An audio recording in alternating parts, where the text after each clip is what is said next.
ये कब सोचा कि ठीक है कंसल्टेंसी चला रहे हैं, दूसरों को जिता भी रहे हैं, नेता भी बना रहे हैं, पार्टियों के भविष्य भी बदल रहे हैं, सब बढ़िया चल रहा था, फिर कब सोचा कि नहीं, अब मुझे खुद मैदान में उतरना है, और वो मैदान जो आसान नहीं है? कोविड के बाद जब फर्स्ट लॉकडाउन हुआ तो मैं दिल्ली में उस समय था और मैंने देखा बिहार के लोगों की दुर्दशा।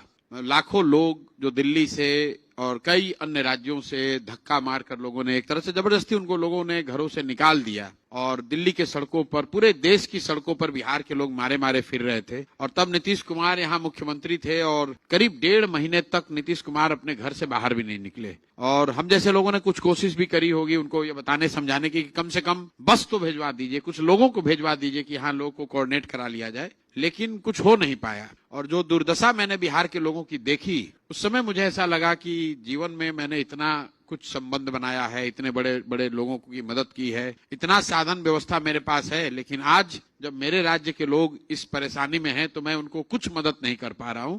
इसलिए मैंने तय किया कि अब, उस समय मैं बंगाल का चुनाव करा रहा था, बंगाल और तमिलनाडु का, मैंने तय किया कि इसके बाद अब ये जीवन में काम नहीं करूंगा, कुछ ऐसा करूंगा कि बिहार के लोगों को ऐसी स्थिति फिर से दोबारा न झेलनी पड़े। इसीलिए जिस दिन बंगाल का रिजल्ट आया, लोगों ने, पत्रकारों ने बंगाल के रिजल्ट की बात और बधाई के लिए बात करनी शुरू की। पहली बात मैंने कही कि भाई अब ये काम छोड़ रहे हैं, अब ये काम नहीं करेंगे, अब जीवन में दूसरा काम कुछ करने जाएंगे।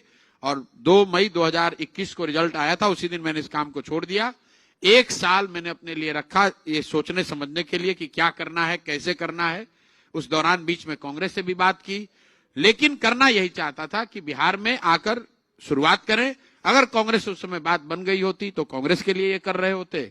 कांग्रेस से बात नहीं बनी, या जो बनी उसमें वो मुझे स्वीकार नहीं था, तो मैं आकर अपने स्तर पर, अपने दम पर उसको जनसुराज के नाम पर कर रहा हूं। स्कूल का बस्ता छाप पर बटन दबाएं, जनसुराज को विजयी बनाएं।